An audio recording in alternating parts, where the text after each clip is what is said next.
Happy New Year, ladies and Hey, gentlemen. Welcome to the Micheaux Mission, Two Men, One Podcast, every black film ever made. My name is Len, aka the Bat Tribble. And as always, I am joined by my partner. this is Vincent Williams. Merry New Year. Hello, Vincent. Happy New Year. Hello, Len. How are you? I am doing fantabulous, my good friend. How about yourself? Not bad at all. Not bad at all. That's cool. Good Thank to you. be back in Amen. the battle. Thank you to each and every one of you out there watching us on YouTube as well as on Facebook. Shout out to Robert Monroe, who was sitting there waiting patiently for the show to go live. Hey, And Robert. I also see you, Sharon, Aaron, and Deborah, and everyone else out there. Thank you, everybody, for returning. We hope that you, too, enjoyed a safe and happy holiday and are looking forward to better days here in 2021. What's going on, folks? Good to see you. All right, tonight, ladies and gentlemen, boy, we are starting off the year with a bang, as tonight Vincent brings the film to the mission, and he has brought an Academy Award-winning one from 2018. We will be watching, or not watching, we will be reviewing. We watched it earlier. We watched it earlier. We will be reviewing Spider-Man Into the Spider-Verse. Oh man, we getting animated, baby. I can't wait. I can't wait. Always. So Vincent, so you had a good holiday and a good New Year, and everything's good with the family and everything. Was Santa Claus nice to you this year? Oh yeah, always. You know, little this, little that. Well, I that's actually very got the nice. art of Spider-Man Into the Spider-Verse. Really? Yeah, the art book has been on my list for a couple of years. I went ahead and got it for Christmas. So this film was on my mind on Christmas Day. Well, that is cool. That is And cool. yourself? Let's see. I had a very good time. Just chilling. I got a nice little video chat with my daughter, and my grandson and my son-in-law. So that was fun. And then spent some time with family, watching my nieces open up their gifts. I was actually very excited to give my nieces their presents. I have 3 nieces, ages of 11 through 8, down to 8 years old. And then 2 of my nieces, they have a cousin who is like right in lockstep with the other 3. And the 4 of them are just always around. So I just call them all my 4 nieces. And I bought them. Did you watch the show Schitt's Creek, Vincent? I didn't. It's on my list. Oh, gee, It's on my list. You're on this ever-growing list. Anyway, anyway, one of the characters on there, she had a necklace that had like an A initial on it, but it was actually like part of the link of the chain. It was very nice, very stylish, and it became like a little bit of a fashion thing. So I bought a necklace for each of my nieces with their initials, and I was just kind of like really excited to see them open that up. And I bought them like some press-on nails so they could have like a whole girls' day. And I just sat there. Oh, look at you! Yeah, Aren't you a good uncle? I try to be a funkle, as my one niece gave me. She gave me a T-shirt that says that I'm a funkle. So Yeah. so I'm a fun uncle. So Yeah. that's what I tried to do. You know what I mean? And New Year's? Any? New Year's, I really just kind of chilled. Mhm. I finished my binge of my rewatch of The Wire on New Year's, which was actually, some people might think that was kind of depressing. It wasn't. Yeah. Actually, People. I enjoyed it. I Okay. enjoyed I was just reminded of how solidly good that show was. I mean, that show was just, and as much as it was dramatic and it was tragedy and stuff like that, that show was funny as well. There was a lot of comedy in The Wire. So Oh yeah. With a little distance, how well does the last season hold up? I remember being a bit disappointed with the last season. It felt rushed, but I suspect the first 4 seasons are so good. That's true. That's true. So you kind of like you just kind of like bowl into it. Right. And plus, just like all of the seasons before it, each season, even though it focuses on a different aspect of life in Baltimore, each Right. season still gives, commentary on the season before, Sure. So watching it in that way, I didn't mind it.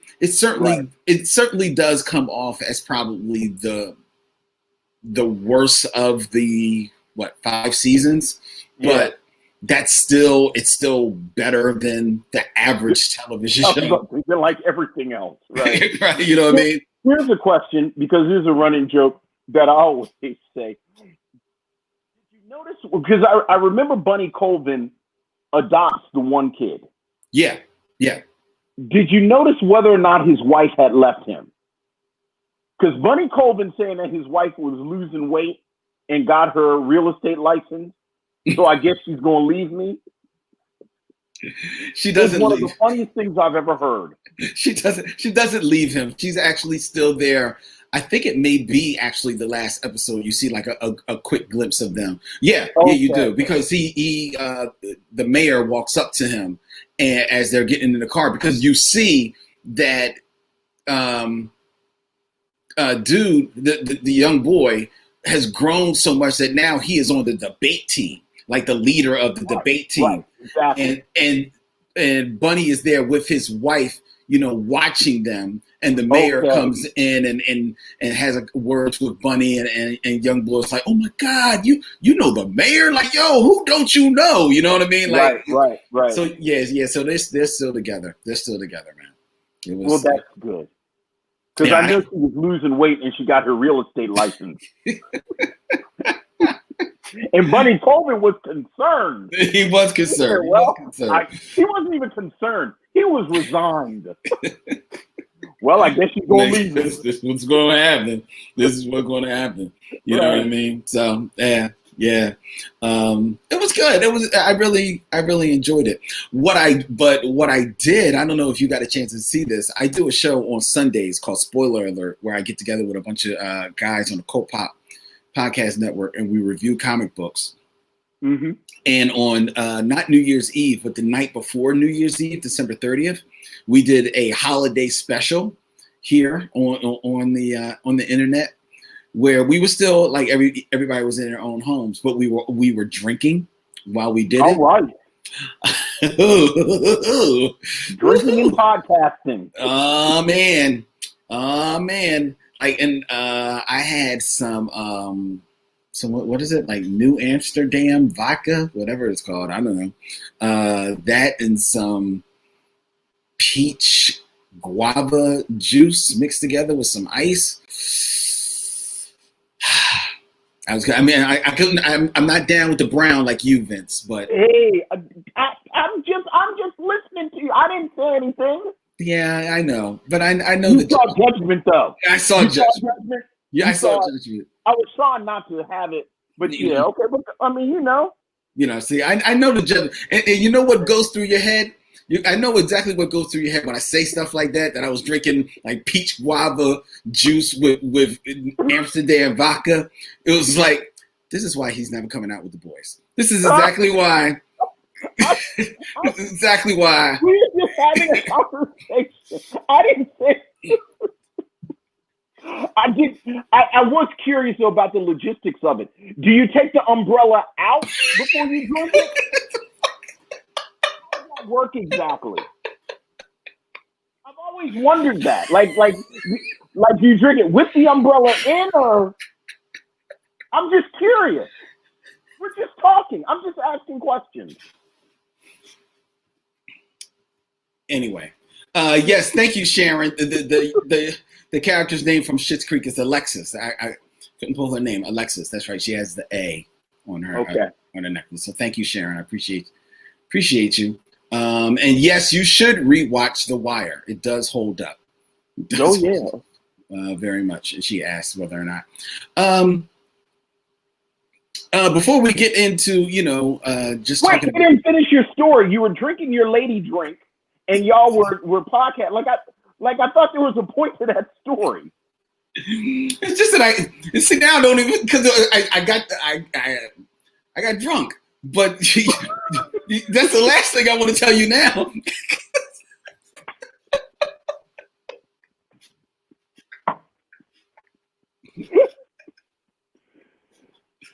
Well, there you go.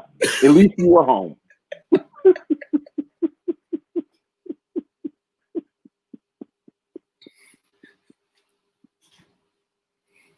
Oh God. Aaron.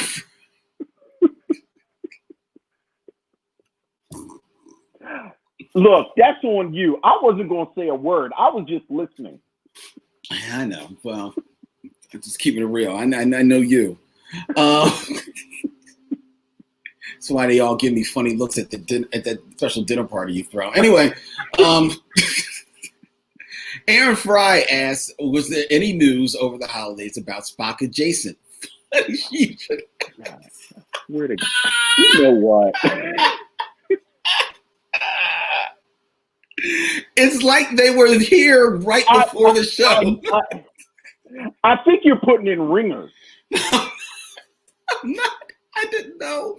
I had no idea he was going to ask the question.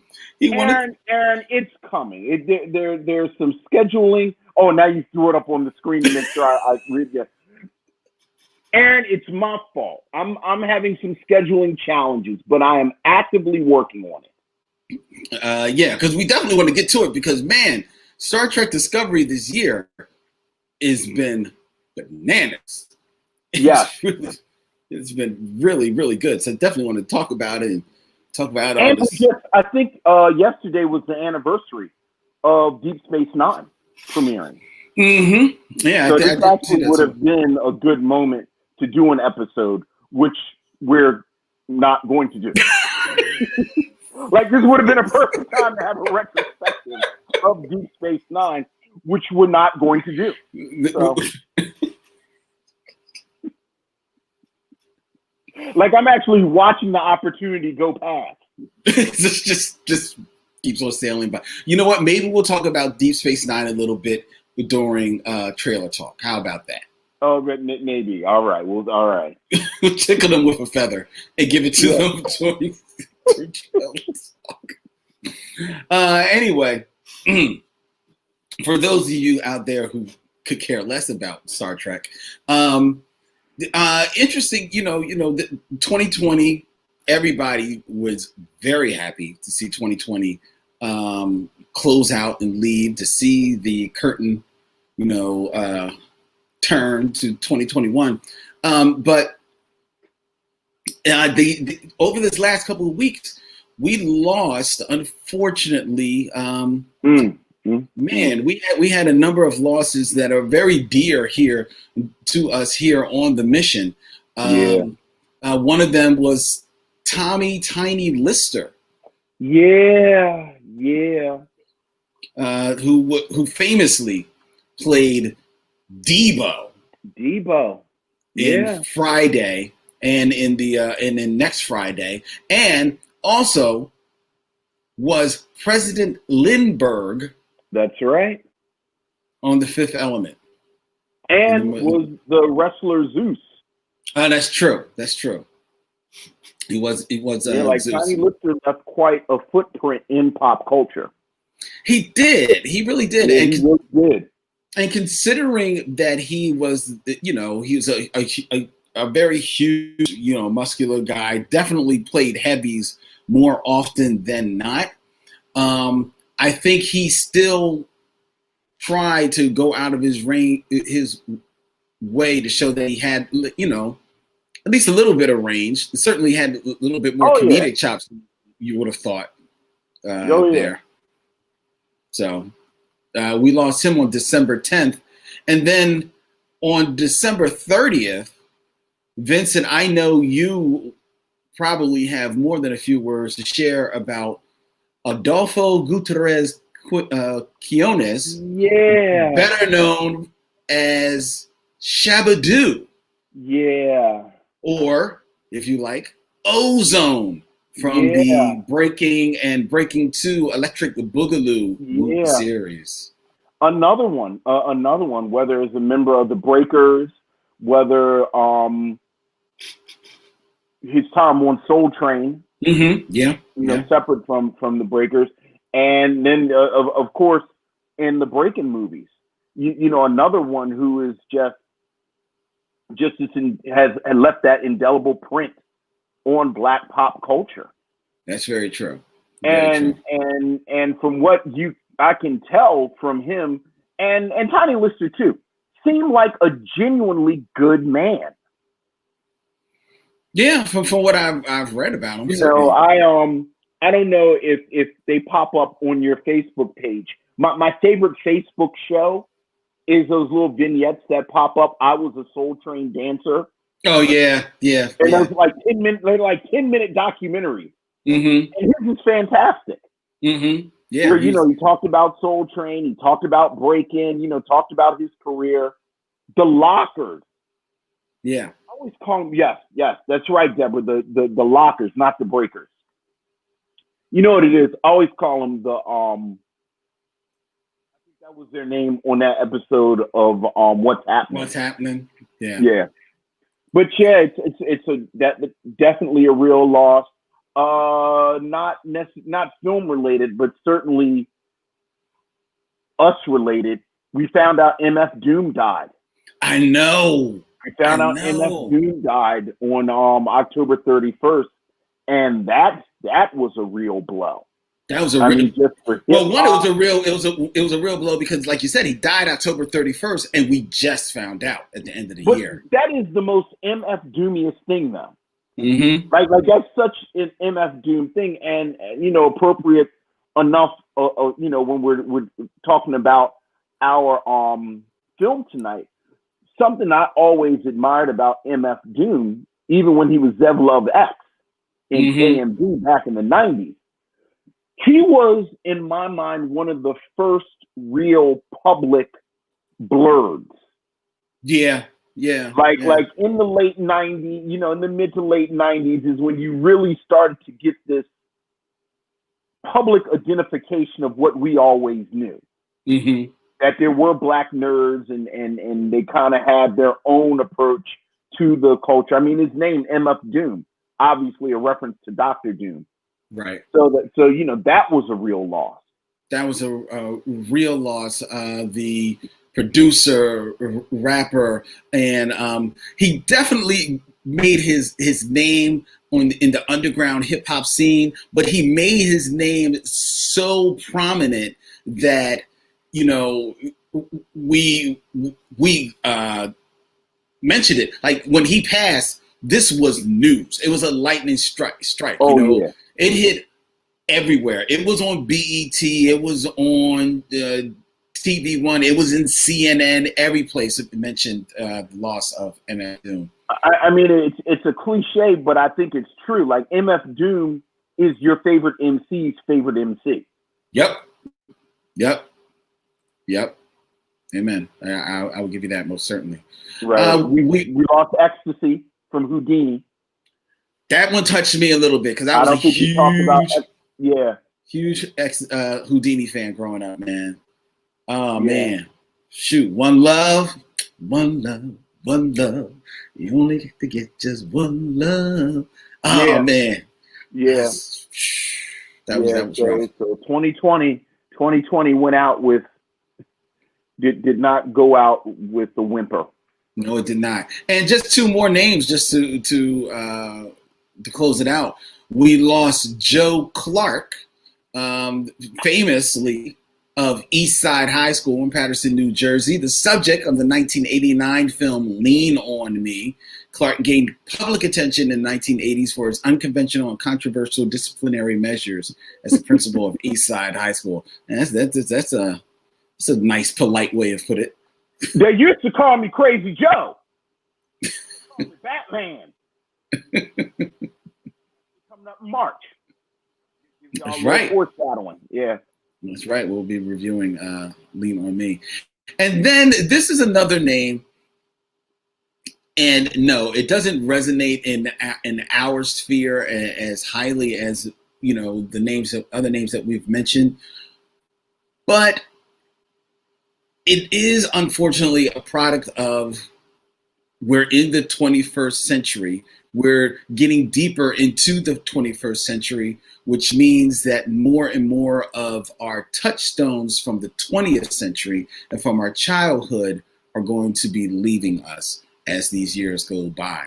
And this name is Dawn Wells, who was Yeah. famously Marianne from Yeah. the CBS sitcom Gilligan's Island. Yeah. Yeah. And you know what's really sad? I think Gilligan's Island itself is fading away. Yeah, you know what? I was From going to say that too. Yep. the funny thing is, when she passed, my daughter and I were talking about it, and Camille's only frame of reference for Gilligan's Island, apparently they did a spoof of Gilligan's Island on Phineas and Ferb. Mm-hmm. Mm-hmm. Yeah. Yeah. But she's never seen Gilligan's Island. No, the thing is, the reason why Gilligan's Island, this is what I'm talking about, is as a touchstone. It was a show that aired in the 60s, maybe aired 3 seasons, I think. Yeah, oh yeah. Then lived on in syndication, lied to you not, deep into the 90s. Oh yeah, it was a staple. A staple of syndication. Yeah. And even then, I'm pretty sure there's probably you could probably turn on some cable network right now, and Gilligan's Island is still running there. You know what I mean? But it's such heavy rotation in syndication that there were generations that grew up, as far as they know, with Gilligan's Island. Never mind that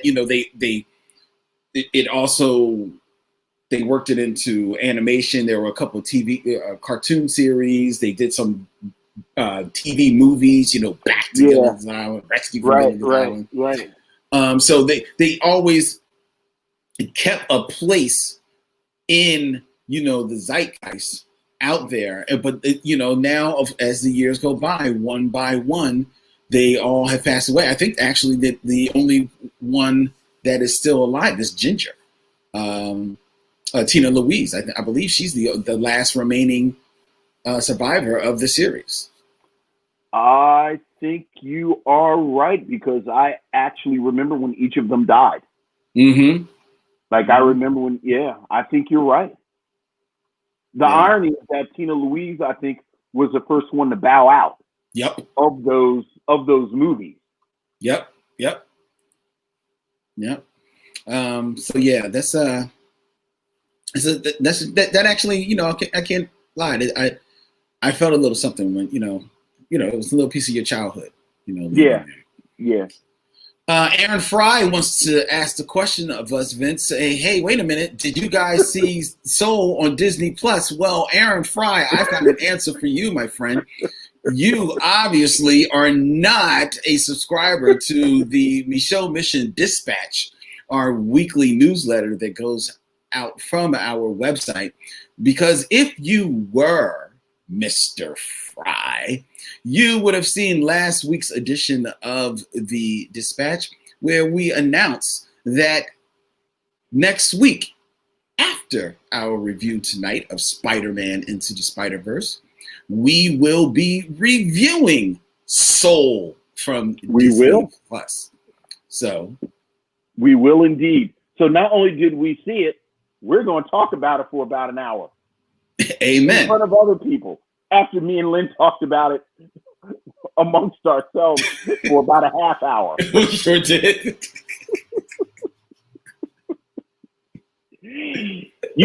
I think we actually have a podcast where we do this. Yeah, you're right. Bye. Right. Pretty much how that conversation went. So we will be reviewing Soul next week here on the Micheaux Mission.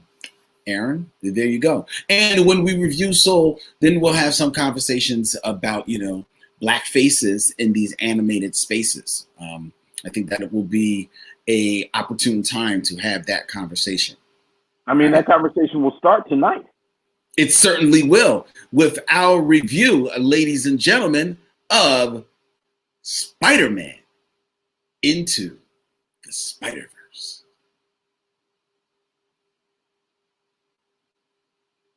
But now it's time for trailer talk. Now it's time for trailer talk, where Vince and I talk about stuff that's going to get edited out because we pop in the trailer on the actual podcast.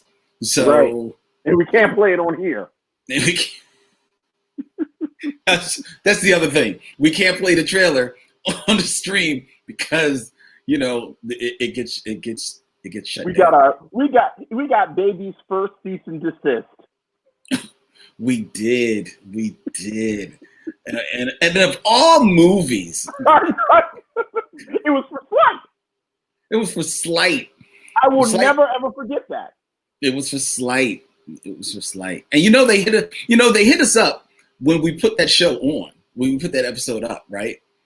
And I think we took down the episode, and I guess somehow the episode got back on. I don't know, because we got another notice about it, and I'm like, I'm pretty sure we took. No, I think they took out the volume on the show, and then when we didn't take it down, now they took it down. We're like, okay, all right, whatever. What's the sleight of hand? It was there today. It lives on in the podcast, and that's what counts. All right, so trailer talk. So, do you want to reminisce for a little bit, Vince, about, as you mentioned, yesterday was the anniversary of Star Trek Deep Space Nine premiering in syndication. Yes, it did. I was super excited about it. I have to say, I was underwhelmed with the show itself for probably a year. But as all true Trekkers know, this is traditional. Yep. It's like the first year of Star Trek shows are always underwhelming. Almost. And as it went on, I always say as he transformed into Hawk in space, it just got better and better until by the end, I don't think it's controversial to say that it is the best of the Star Trek shows. Yeah, it's not. I don't think it's controversial. I don't think it's controversial to say. Others will disagree. But I mean, I don't. You know what? I'm going to push back, Len. I do think that in generalized nerd spaces, in Star Trek spaces, if you say Deep Space Nine is the best of the shows, you get less pushback than you do with any of the other shows except Next Gen in the original series. Oh no, you'll get less pushback, but I mean, let's face it. Next Gen is probably still considered the overall favorite. Right. The gold, yeah. They consider that the gold standard. I don't necessarily consider that the gold standard, but a lot of people do. I guess my point is, for a black show to have so much quality that in a white nerd space, people take that opinion seriously, I think says something about it. That's true. Because Well, that's interesting because if I heard you correctly, you categorize Deep Space Nine as a black show. I do. For a few reasons. It's funny. This will kind of bleed into this episode. I think besides the lead, and certainly when Michael Dorn comes on, it's really just deep voice black men being badasses. Yeah, it is Star Trek Deep Space Barbershop. Yes, exactly what the show turns into. But I also think thematically there's something about this being a station that has to clean up messes. That is a little more like he has to do what he has to do. Like he doesn't have the luxury to fly above it all. True. I think the way it deals with religion and faith, Mm-hmm. I think it's the most realistic depiction of negotiation and compromise Right. in Right. Star Trek. Okay. And I just think, I think that's real Black. So I mean, but okay, I definitely get the lead because he is the 100% the lead of the show. Right. Even though I think that show, like Next Generation, and actually maybe even more so than Next Generation to me, honestly. While Avery Brooks is the lead on Deep Space Nine, I think that show is a true ensemble I cast. agree. I agree. And but as the lead, he's Black. But what you just pointed out about it being like the negotiation, the outpost of it, to me, that is what makes the show first and foremost the most Western of Star Trek. Like it's this show that feels like could easily be a Western. Like like Deep Space Nine could easily be Dodge City or Tombstone, or like some rustic city in out in the West where people are coming to because they're coming there to either start or dismantle civilization in one way or another, right? Right. So it has that aspect to me, but that doesn't, and because of that, like you said, it does have negotiation. It does deal with faith because you have religious base there and different religions coming in vying for their own audience and what have you. That doesn't necessarily feel Black first to me, you know. Now I'll ride with you that it probably is considered a Black show because of the Black lead, but because I think it is so much first and foremost an ensemble that he just gets the first credit for, like his name is just like, first on the call sheet. I don't know if I can really roll with it as saying it's a Black show. It's the Black as the Star Trek shows. No. I really do. Until Discovery. But no, I really am going to go back to sort of the concept of privilege. Okay. And if you have a level of privilege, there are some things you don't have to deal with. Mm-hmm. Like in my mind, almost accidentally, they set up Next Generation, and to a certain extent, the original series to be what it is. Like the Enterprise is the flagship, right? Which means that everybody on the ship was basically the valedictorian at Starfleet. Mm-hmm. Like this is where the quarterbacks and the valedictorians and everybody goes, and they're the flagship, right? Like they don't really get their hands dirty. They don't have to. Like they really, it's sort of like one of the things I liked about Lower Decks. Yes. Look at that through the prism of race too, where they say they make second contact. Mm-hmm. Like we don't make first contact. We're the ones that go in and do the almost grunt work, the actual work. Right. And in my mind, just like Black people always have to do the actual work. That's like true. Black people have to go in and actually take care of the stuff. Like we're not going to be the one on stage getting the plaque. Okay. All right. And when you look at Cisco throughout the series, again, whether you talk about him as the emissary, which he never really believed, but this is what I got to do to get things working, to the best episodes where you had the war. Oh yeah. The war, and he made moral compromises for the betterment of everyone. He I just like, to me, like that's just people I know. I got you. Okay. Like people I know, like you do what you have to do to protect your family, to protect everybody, and again, these aren't the people that they put on posters. Right. Like, these aren't the people that they name maneuvers after. That's true. At Starfleet, for how many years they didn't even get a man a ship. Well, yes, that's true. That's true. Hell, he won a captain until the third year. That's true. You're right. So, you're right. He had to fight for it. He had the script so that by the end he's Captain Sisko. And again, just metaphorically, it just always felt real black to me. So, all right. Hey, Aaron, that's the type of stuff we talk about on Spock and Jason if we did it.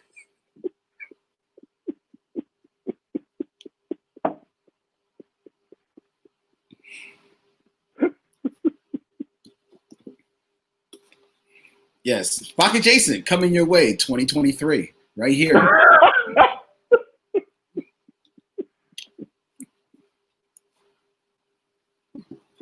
So yeah, but I'm happy for it. It'd be nice if Sisko showed up on Picard. Picard's just a big member berry. Like the whole show's a big member berry. So why not have the Deep Space Nine member berries? Yeah, you had the TNG member berries. Now it's time for Deep Space Nine. They can go in order of shows. Right. The third season will be Voyager. Right. Yeah. Okay. All right. Why not? Right. Why not? Okay. All right. Well, it's time for us to get into our review, Vince. All right. Enough of this trailer. Let's talk about Spider-Man. Let's talk about this. Does whatever a spider can. Last I checked. Spin a web. Listen, bud. He's got radioactive blood. Can he swing from a thread? Take a look. Overhead. Yeah. Don't get me started on theme songs, Vince. I'm just trying to get to action is his reward. I could have got you there if you hadn't said that. Can he swing from a thread? Take a look overhead. Hey there goes the Spider-Man. And the heat of night, at the scene of the crime, like a streak of light. He arrives at time. Spider-Man. Friendly neighborhood Spider-Man. Welcome, friends. Oh shit! Welcome, friends. Listen, Bud. But this is where reward comes in. He says something else. It's not. It's like Spider-Man, friendly neighborhood Spider-Man. Action. I can't get there. Get there. Look out, because here comes the Spider-Man. There you go.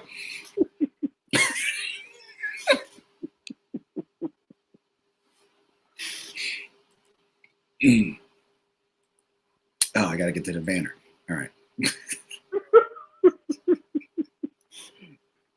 You don't have radioactive blood. No, I don't. I do not. I do not have radioactive blood. Not at all. Spider-Man Into the Spider-Verse from 2018, an American computer animated superhero film featuring the Marvel Comics character Miles Morales, produced by Columbia Pictures and Sony Pictures in association with Marvel. Set in a shared multiverse called the Spider-Verse, the film's story follows Miles Morales of Earth 1610 as he becomes the new Spider-Man and joins other spider people from various dimensions to save New York City from the Kingpin. The film stars Shamik Moore of Dope fame as Miles Morales / Spider-Man, and also features the voice talent of Jake Johnson, Haley Steinfeld, Mahershala Ali, Brian Tyree Henry, Lily Tomlin, and Nicolas Cage, along with Lev Shriver in this 2018 Academy Award winning film for Best Animated Feature, and Vincent's selection for our 2021 premiere of the Micheaux mission. Vincent, what say you of Spider-Man Into the Spider-Verse? This film is a triumph. It's a masterpiece. It really is, from beginning to end. I think it is ambitious. It is audacious in what it tries to achieve, and I think in every aspect it succeeds. It really does. I think you talked about the voice talents. This film is perfectly cast. Mm-hmm. It is perfectly cast, and appropriately enough, I'll start from the outside of the web and work my way in. I think Liev Schreiber as Kingpin, you get that old school sort of mobster feel in his voice acting with this real emotional undertone. Mm-hmm. When you talk about his motivations. Chris Pine, as they call him in the notes, R.I. Peter. Right. The Spider-Man who dies at the very beginning doesn't have a lot of lines. You know, I think he's in the film for maybe 5 minutes, but he really captures the essence of this perfect Peter Parker. Mm-hmm. You know, this sort of idealized, like literally golden-haired Peter Parker, but still Peter Parker. He has a lot of humor, has a lot of heart. Tomlin as Aunt May. How perfect is that as tough old bird Aunt May? Yep. Another one has maybe 5 or 6 lines, but inhabits the role completely. Yes. John Mulaney, I think, is inspired casting because he really is. He has this old Hollywood persona and voice and presence, so that he brings this Warner Brothers cartoonness to Spider-Man. I know. He almost sounds like it sounds like it's meant to look like a Warner Brothers cartoon come to It life. sounds like it's a cartoon from the 40s. It really does. Right. I don't know who told Nicolas Cage to play Spider-Man Noir as Nicolas Cage, but someone buy that man a lunch. He is so funny Mm-hmm. as Spider-Man Noir, and it is it's fantastic. I just lost Haley Steinfeld as Gwen Stacy. Yeah. I think really like this is a great character. This is more than a pseudo love interest. This is more than just a pseudo character. And in the midst of all these colorful performances, Mm-hmm. I think she carves out her own space. Brian Tyree Henry as his dad. Is there nothing he can't do? I know, right? Is there nothing that Brian Tyree Henry can't do? Because he's this great dad. He's gruff. He has heart. There's a little bit of humor underneath it. It's that heartbreak of him trying to connect.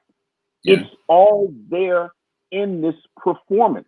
I skipped over Lauren Valles as Miles' mother, who doesn't have as many lines, but I like her.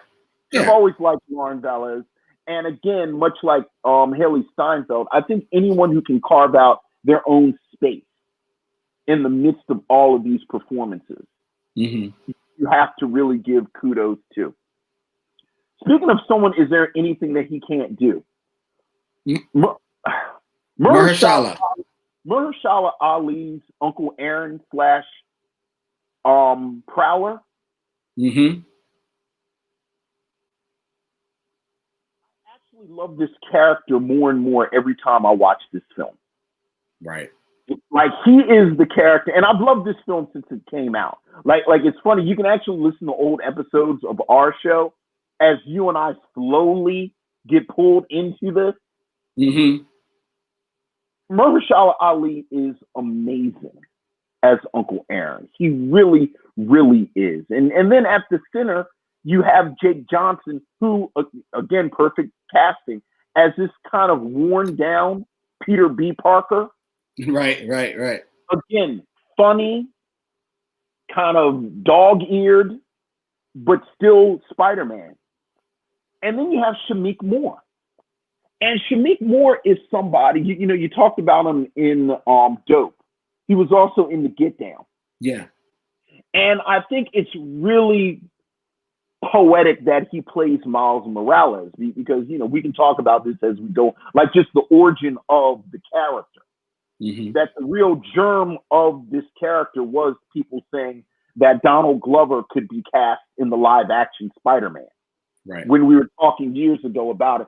And I always feel like Shameik Moore is in the midst of getting lost in the sauce because of a Donald Glover, because of Lakeith Stanfield, because of Brian Tyree Henry.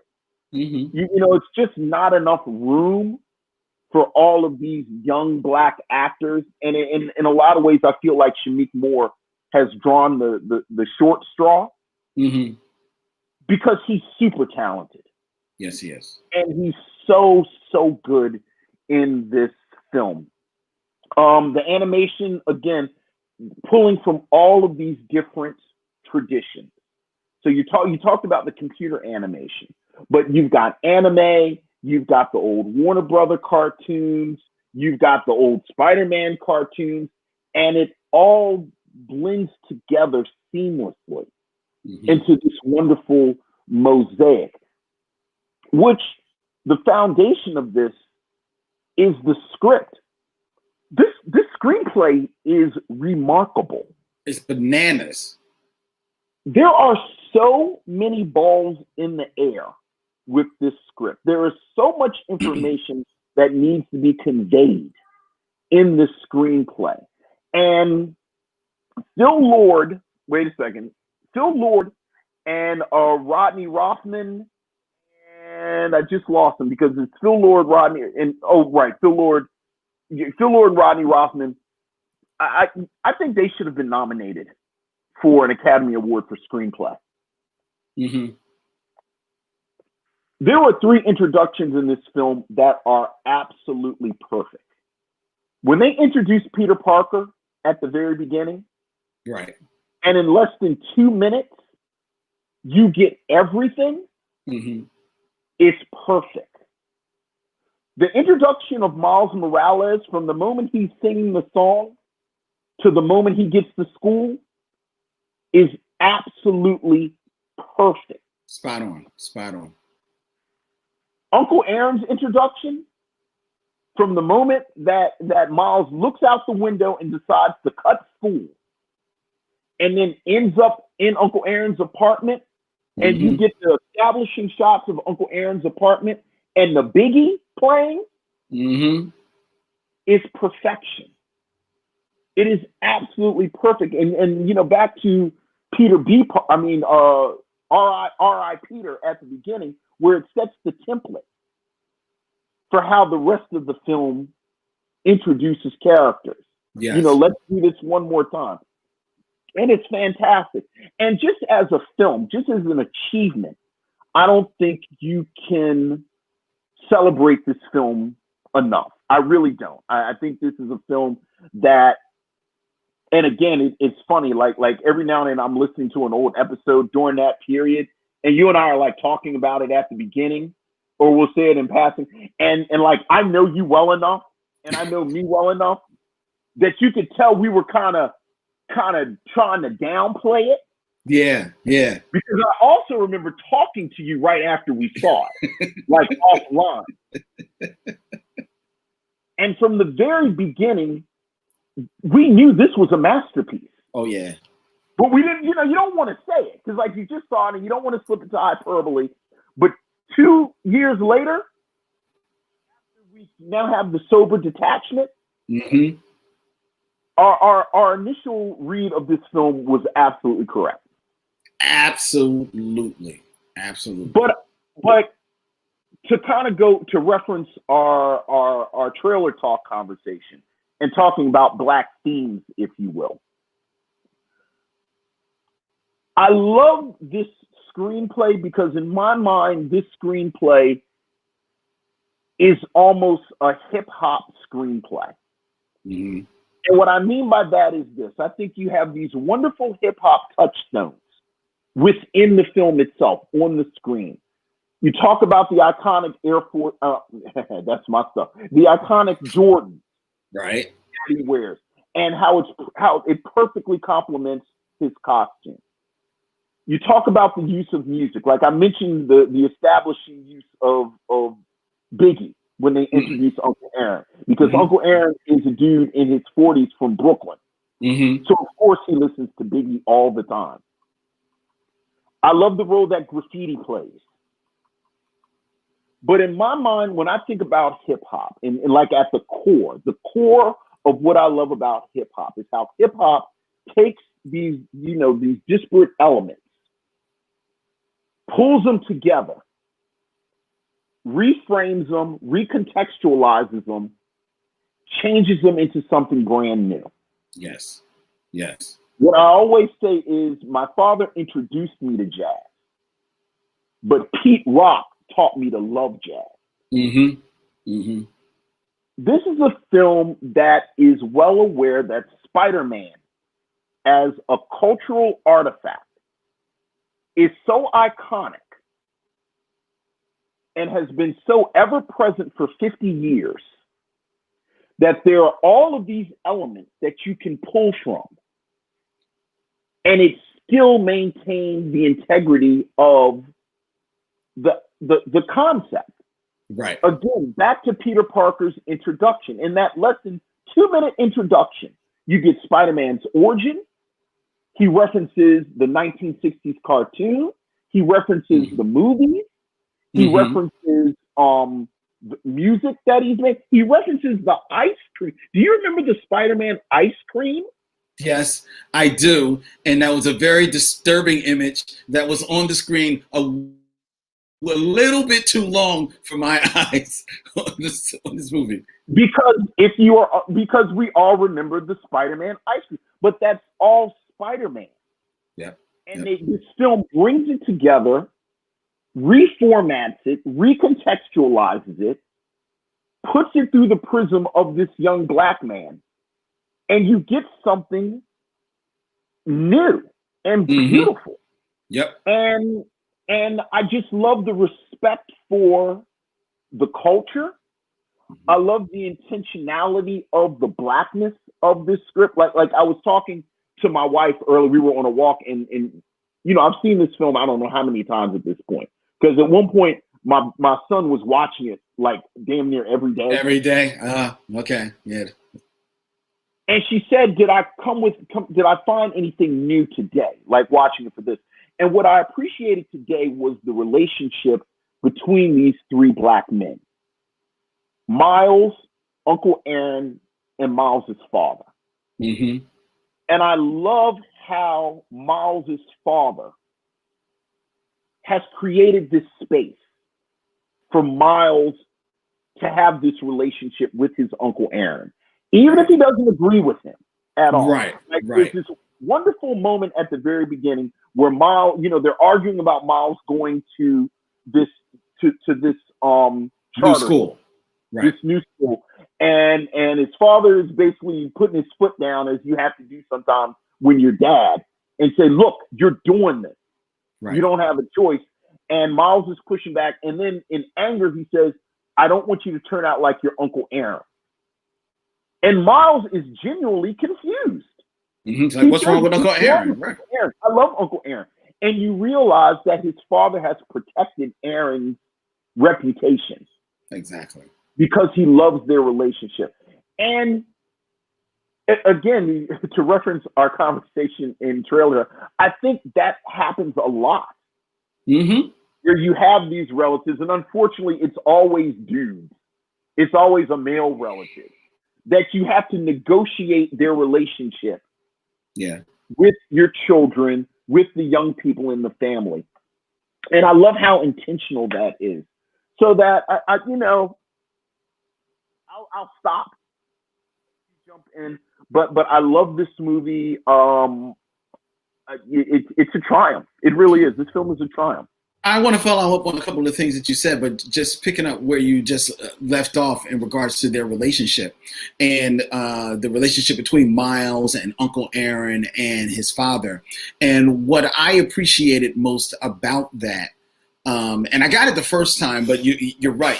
This is a movie like, like all the best movies that keeps rewarding it with each rewatch. So as I've watched it, I've noticed the nuances that happen between the three of them, or that speak to their relationship more and more.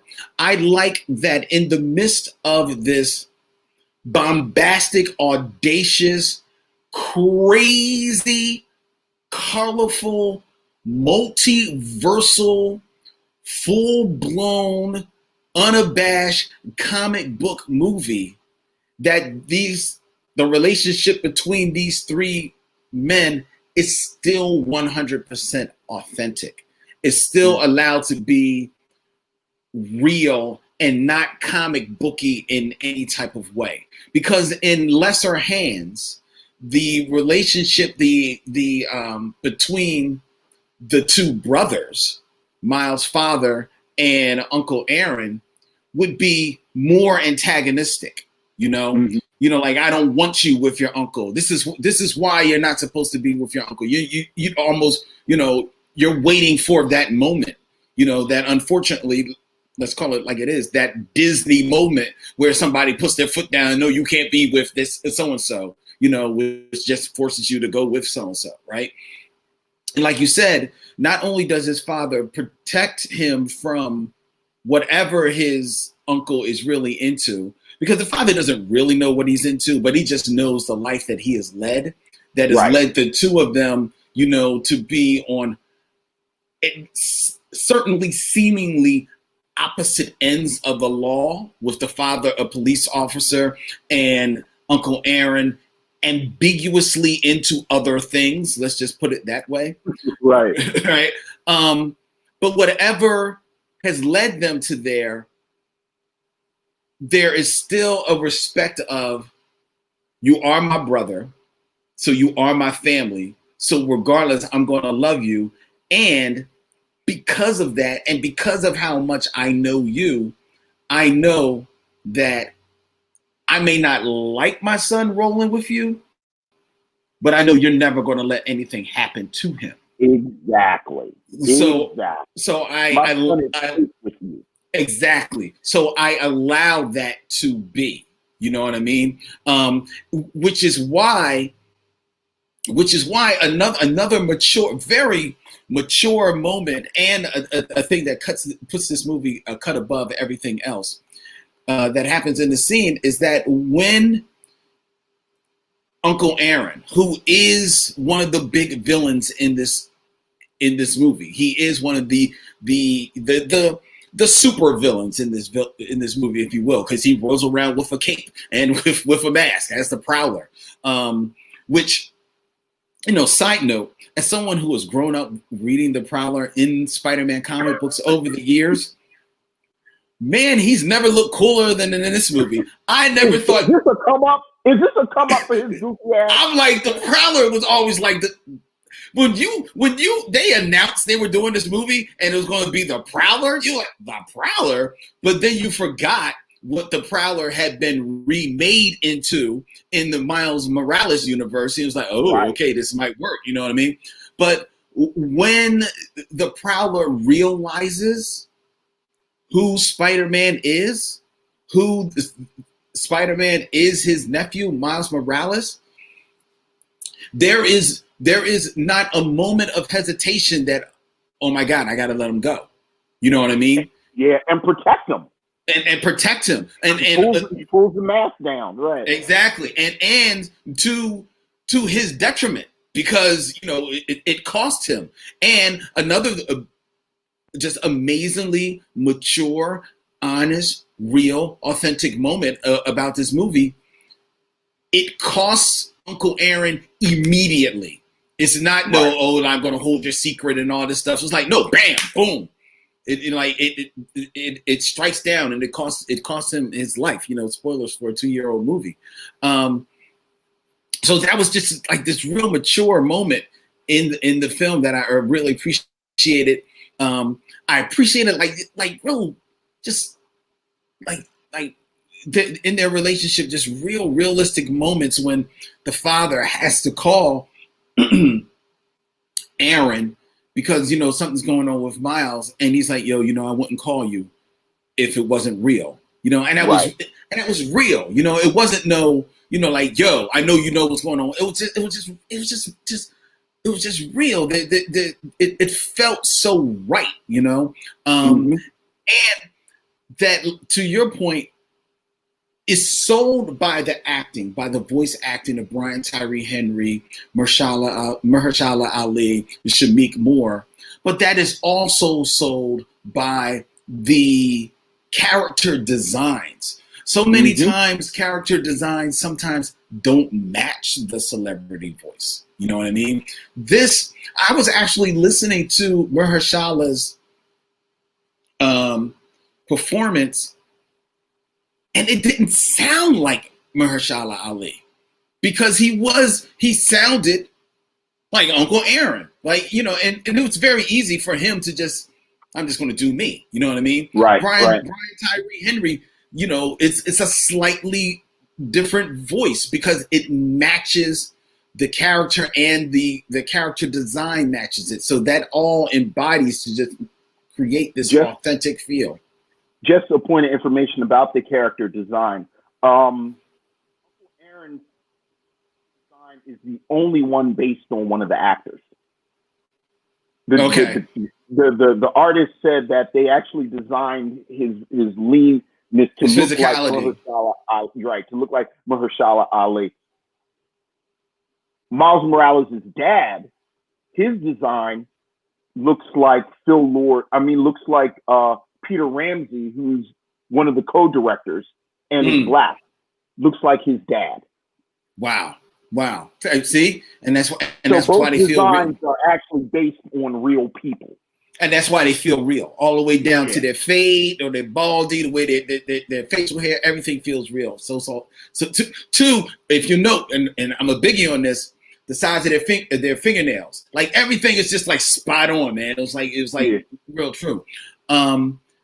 So I appreciated that about this. And speaking to like your whole hip hop metaphor about this movie, that is so real, because not only do you have the computer animation, do you have the anime, do you have the 2-dimensional animation that also pops up in here, but you also have, they embrace more so than any of these superhero movies ever have. They embrace that this is a comic book first. Yeah. And they put in the language of comic books in this movie, all the way down from the, captions, and you see sound effects popping in and out everywhere. Like I love when he throws a bagel at somebody and it pops up because their head that says bagel. It's just like spot on. Just spot on stuff, but that's the language of comic books, right? And the reason why they do that is twofold. One speaks to what you said, the history and story of Spider-Man, like some of let's face it, we talk about Superman and Batman, who are now in their 80s. Wonder Woman is in their 80s. They've been around since the early part of the 20th century.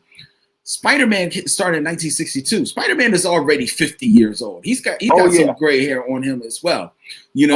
So he is deep embedded within the culture. The origin of Spider-Man, the mythos of Spider-Man, is shorthand for a lot of people.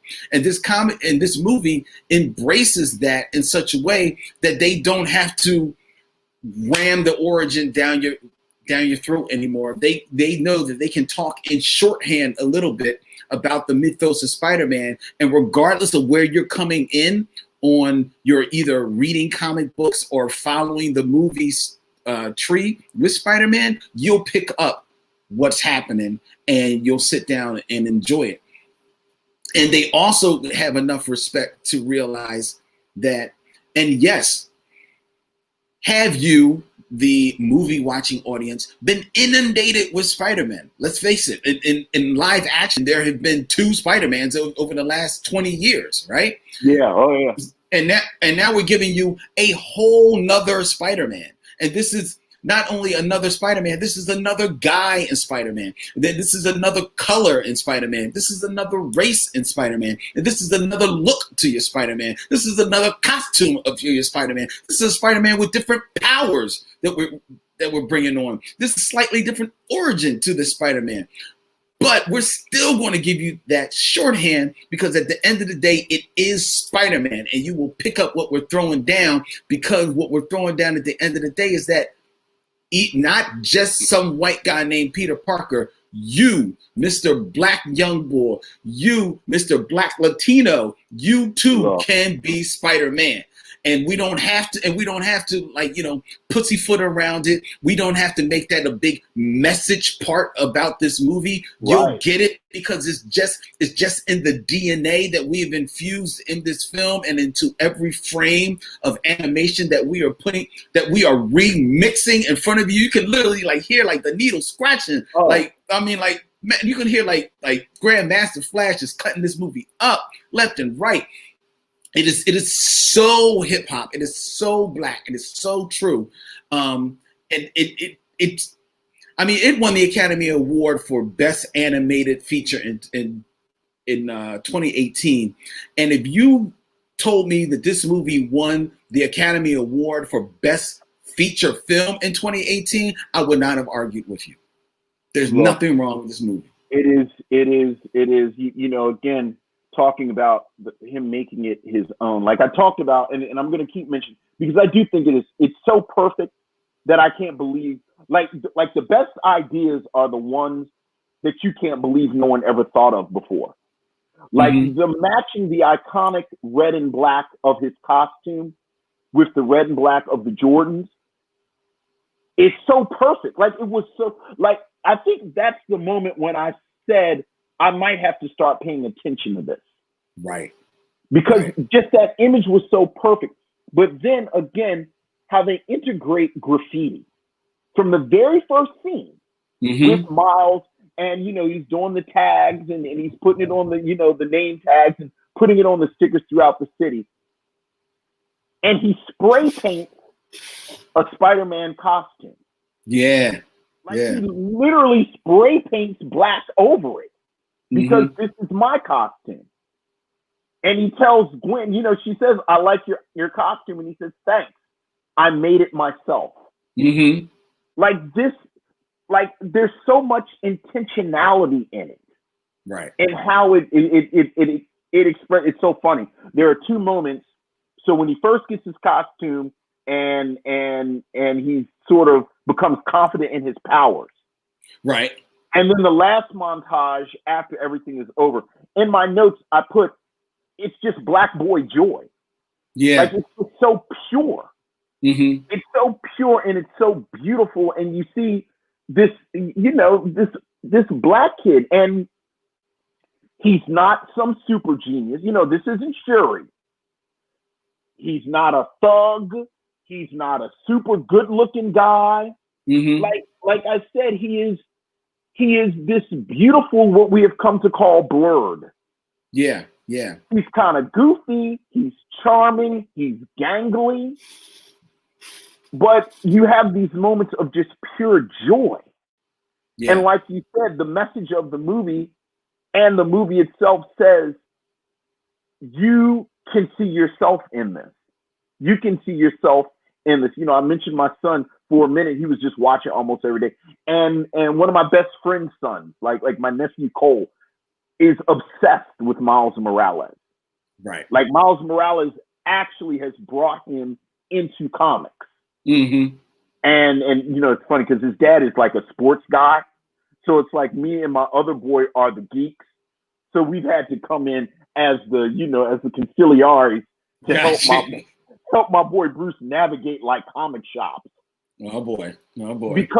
Because Miles Morales, like he really is this fully realized character. And another thing that's also cool, speaking about that, is everyone else in the movie is fully realized. So we talked about Uncle Mm-hmm. Aaron, and we talked about his father. You mentioned the Gwen Stacy character, voiced by Yeah. Haley Steinfeld, who does amazing work. I remember the first time I saw Haley Steinfeld was pretty much on her debut in True Grit years ago, where she almost steals the movie, Right. that fantastic Western. And to watch her grow as an actress, and for her to, with her voice, still infuse this character with so much heart and realism, was just a joy to listen to, a joy to watch. I love the character design of Gwen Stacy. I'm not Yeah. a person who fell in love with that character from the comics, but I always fell in love with that costume because I thought that costume was boss. And I loved that she was still a fully actualized character who was, and isn't this always true, had it more, just a little bit more together than the guy. That's just the way it always happens. Right. Right. Cut to your Harry Potter, ladies and gentlemen, if you don't believe me. Still had it all together, yet does not steal the film from Miles. And it would have been very easy for her or any of the other characters to steal the film from. Well, I'm doing my best, and at like an hour in, I think we've been very good by not geeking out too much and nerding it up too much. Mm-hmm. But that character, Gwen Stacy, really kind of had this parallel ascension with Miles Morales. Like they both came out, and much like Miles Morales had this very organic conception. Mm-hmm.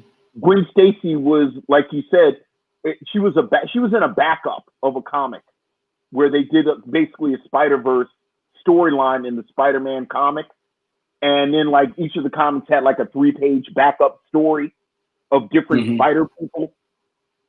And from the 3 pages, I think Robbie Rodriguez is the name of her creator. Robbie Rodriguez in 3 pages created this world that people immediately said, okay, we need to see more of her. And then she kind of became a phenomenon in and of herself. Mm-hmm. And I think you're right. I think the film does her. It's so funny talking about the different animation tools that they use in this film. In her origin, when she tells her little bit, there are watercolors that look like the watercolors from her comic series. Oh, okay. Okay, cool. Because it's like it's a very distinctive look to her comic and to her design, and they incorporate that into this film as well. And you're right. Each of these characters, I do think Penny Parker maybe is not as fully developed as the rest. Like they really just kind of lean on the anime design. Mm-hmm. But Spider-Ham, Spider-Man Noir, Spider-Gwen, something that Camille said to me, because she sat and watched it with me today. I could watch a weekly television series of Jake Johnson's Spider-Man and Miles Morales, like the two of them just hanging out. Oh, yeah. Like just hanging out. We're just going to get burgers every week. This is the Peter B. Parker, Miles Morales show. Exactly. Because you're right. Each of the characters is so developed and so fully realized in a film that is a lot of characters. It's a lot of characters. I mean, we didn't even touch on the opposite side. We talked about the Prowler, but he's not the main big bad. The big bad is Kingpin, who is, you want to talk about stylized, like this huge. Like there are moments where the screen is literally just the Kingpin's head in the middle of like this black mass of a body. I'm gonna keep referencing the book, the art, but they said that's actually how they designed him. That it just be a black space with a head floating on top. Yeah, it's they cool. Really did envision him as this huge black hole, if you will. Yeah, so he is cool. And Aaron Fry, he actually is in the chat mentioning about how the female Doc Ock was a surprise and well done. I love the change of the Dr. Octopus tentacles to being like these more like rubberized plastic type of. because they had like a cool sound effect to them. It was like, oh my god, man! Like, well, there's this great subtext to this world that Miles is on, that women are like the sign. Like, there's this wonderful sort of shadow narrative going on with Aunt May. Mm-hmm. Where, remember, the first time they show Dr. Octopus, and Peter says, "Oh, do they call you Doc Ock?" And she says, "My friends call me Liv, and then my enemies call me Doc Ock." And then when they break into the house, Aunt May says, "Oh God, it's Liv." Yeah. As if they know each other. And then Aunt May is the one who built the web shooters. Yeah. Well, Aunt May is the one who basically is Alfred and built the spider lair for that. So, it is this nice kind of, the women are the scientists, the women are the kind of, the butt kickers, if you will. Well, the women are the smartest people in the room, because remember when Doc Ock first meets Peter B. Parker, Spider-Man, she immediately deduces by looking at him that he is from another dimension. Like, there's like no hiding. She knows exactly what's going on. She notices the difference, and she's like spot on. And speaking to Aunt May, when Peter B. Parker meets Aunt May quickly realizes, well, of course, that's not her Peter, because her Peter has passed away. But she's not flummoxed by it at all. She takes it all in, because she's seen this before. Right. This isn't her first time at the rodeo. Exactly, man. And that again also speaks to, this film has so much. The animation is great. The action is fantastic. Like that scene when they break into Aunt May's house, they get it in. Man. There are set pieces in this film, and I was about to say the set pieces, and they keep it moving. Every 5 minutes, there's a set piece. Right, and it feels organic. It doesn't feel like, oh, they just got to shove in something here. No, it works in the film, and the movie. The movie is funny. It remembers that it knows that its audience is going to be a mix of the old geeks like us, who remember Spider-Man, and we tolerate Miles and everything like that. It's got to be true to Peter Parker, right. Get off my lawn. The 21st century geeks who are down with Miles. For many, Miles is their Spider-Man. They're down with the language. They're down with the video game cutness of what is happening with the editing and some of the language in this film. And then it also remembers that there are little kids watching this film as well. This is their actual introduction. Right. And it doesn't speak over their head. It doesn't talk down to them, but it doesn't speak over their head in any way at all. And it blends all of those different factions together to make what comes together as, to me, full stop, the best comic book movie, the best superhero movie ever. Yeah. I've been thinking about this really, really hard. I'm going to go a slightly different direction than you. I'm not an anime guy, so I won't say in the world. Like, I don't know anime, and they do some interesting stuff with animation in Europe. Mm-hmm. I think Iron Giant is perfect. Like, I'm an Iron Giant guy. I think Iron Giant is the best American animated film ever made. I think this is right behind it. Ooh, I think this is better than Iron Giant. And I'm not going to fight you. I think Iron Giant is just so pure that if pressed, if I had to make the Sophie's choice, I would choose Iron Giant over this. I think WALL-E is probably just as good as this, but this is more ambitious than WALL-E. Like this tried to do so many different things. did it, that I would put it over Wally. But yeah, I 100% agree with you. I think this is one of the greatest genre films in a couple of categories ever. Oh, easily. Like Sharon Nugget says that Iron Giant is a beautiful movie, and yeah. I won't disagree. Iron Giant is a stop dead beautiful film. Yeah, but this is a masterpiece. It is, and This is a masterpiece.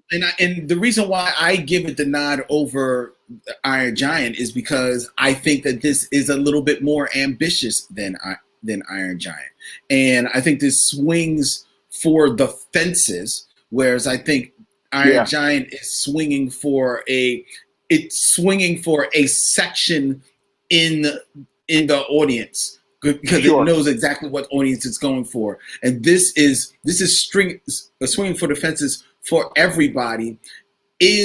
So therefore it's more audacious, and let's just say